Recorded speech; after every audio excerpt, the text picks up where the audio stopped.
What's up, y'all? It's Ty in this video. Today, we're going to be building a squad of 1 million MT in NBA 2K25 MyTEAM. So if you guys have 1 million MT or even like lower, higher than that, I'm going to be giving you guys some best options for that type of range in NBA 2K25 MyTEAM. Now remember, if you have 1 million MT, you're going to spend up in, certain positions and you're going to have to save in certain positions. It's just the way it is.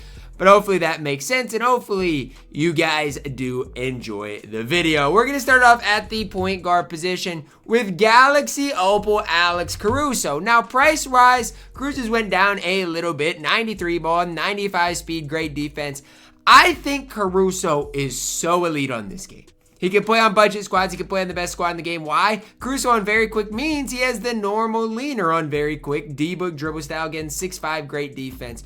There's literally no flaws in the Galaxy Opal Alex Caruso. If you watch my No Money Spent Squad series, you know how truly good Caruso is. I think he is one of the better point guards in the game. That is a buyout, right? Like a buyable point guard that you guys can pick up today to help take your squad to the next level. Shooting guard position, we're going to plug in Pink Diamond Julius Erving. Now, price-wise, it went down a little bit. Last I checked was like 70-ish thousand MT, which, again, for Dr. J, I don't think is bad. 6'7", 89 3-ball, 96 speed, defensively incredibly good. Now, for Dr. J, you could argue, well, Ty, like, he's only got a, 89 3-ball at this stage. His release is only on normal. Like, if you want to argue that Dr. J is not good or that you don't like Dr. J, whatever, right? I'm not going to be the one to sit here and try to convince you. What I will say is I've used Dr. J about as much as anybody else in this game. And from what I have seen, I think Dr. J is nearly as good as any other shooting guard in this game. He's nearly as good as the Dark Matter Dr. J, who is over 1 million coins, at least close to 1 million coins at this stage. Starting small forward position, I'm plugging in Pink Diamond Michael Beasley. His price goes up, his price goes down, but 400,000 MT, right around 100,000, give or take. Should be able to get Michael Beasley here. 6'9", 94 3-ball, 92 speed. I will say defensive stats are not impressive for Michael Beasley. So if you're looking at it, you're looking at the defense, you're probably like, yikes. But he is 6'9". He's got a decently large model player build. And the thing for me is he is going to knock down shots at such a high, such an elite level that it's tough for you not to run Michael Beasley. And I know some better statistic cards have came out. Like you could even say, I'm just going to throw out a name. You could say Adam Morrison's better than Michael Beasley. But is he? With Michael Beasley's release being one of the best in the game, with his release being super good, with his movement being super good, with his defense being fine, I think Bees is as good as nearly anybody else at that small forward position. Power forward position, I'm plugging in Khalil Ware. You might notice something, right? No money spent card, no money spent card, no money spent card. A lot of these cards that I'm going to be plugging in here are a part of my No Money Spent Squad series. Why? It's because all of these cards are incredibly good, right? And if a card's good and worth being on my No Money Spent, they're probably worth plugging in here. Khalil Ware is super cheap option at that power forward position. And you'll notice all of these cards, I think Bees is a buyout at the time I recorded this, but Caruso a buyout, Dr. J buyout, Khalil Ware less than 40,000 MT. These are cards that you guys got to get so you can spend up elsewhere. Now, why do I like Khalil Ware? Again, an all-around power forward at 7 feet tall. Release-wise, you can green with him pretty consistently. And just no real flaws in Khalil Ware. Card that can play at the very highest level in this game. At the starting center position, Pink Diamond Victor Wembanyama.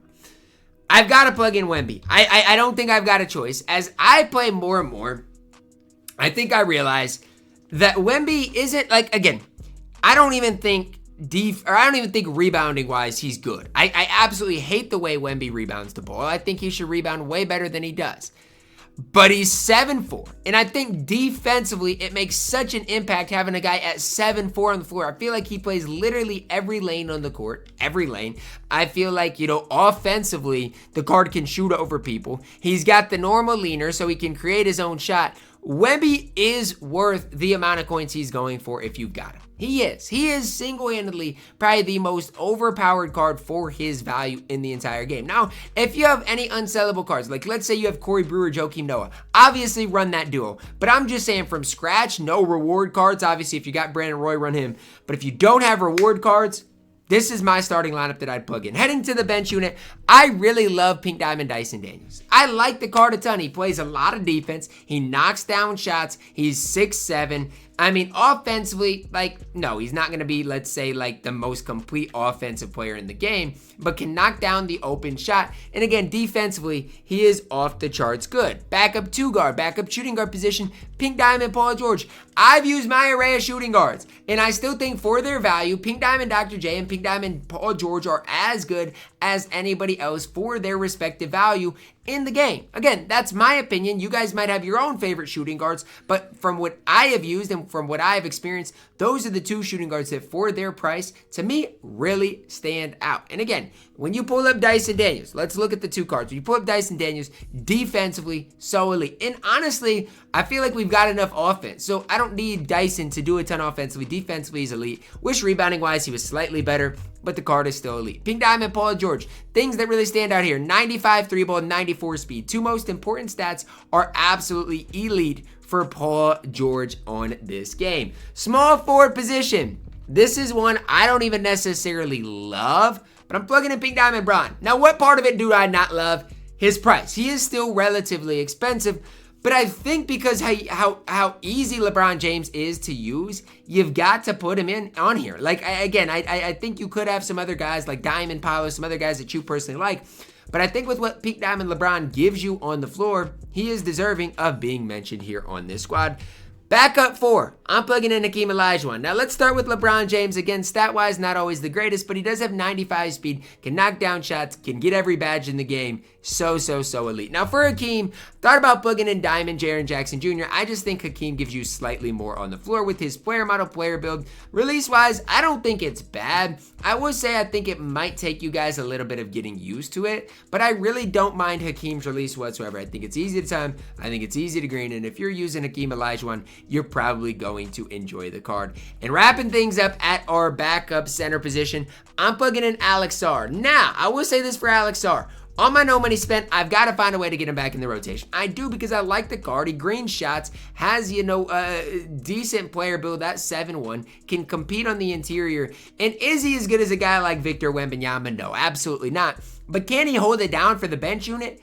Absolutely. And so when you're looking at this squad, my bench unit is honestly relatively cheap. You could probably get that entire bench for 200,000 MT. Now my starters, again, Caruso, decently expensive. Dr. J is probably spending 100,000 coins. B is probably 100,000 coins. But the big thing is Wemby is like 400,000 coins, right? And so if you have a million a million MT squad builder, a lot of it gets used with Victor Wembanyama. And like I mentioned with LeBron, with Dr. J, with Paul George, if you want or if you have any of that extra MT, go get one that is fully badged. Same thing with Hakeem Olajuwon. Spend up, get the guys that are fully badged that are just going to help you compete that slightly more. But if I had 1 million MT today, this is the squad that I would target to build. And a lot of you guys might be like, Ty, this squad is cheaper than that. And like I mentioned, if it is, then go get those other, go get the cards badged up. Dr. J with a couple extra Hall of Famers, Bron with a couple extra Hall of Famers, Paul George with Michael Beasley with a couple extra Hall of Famers.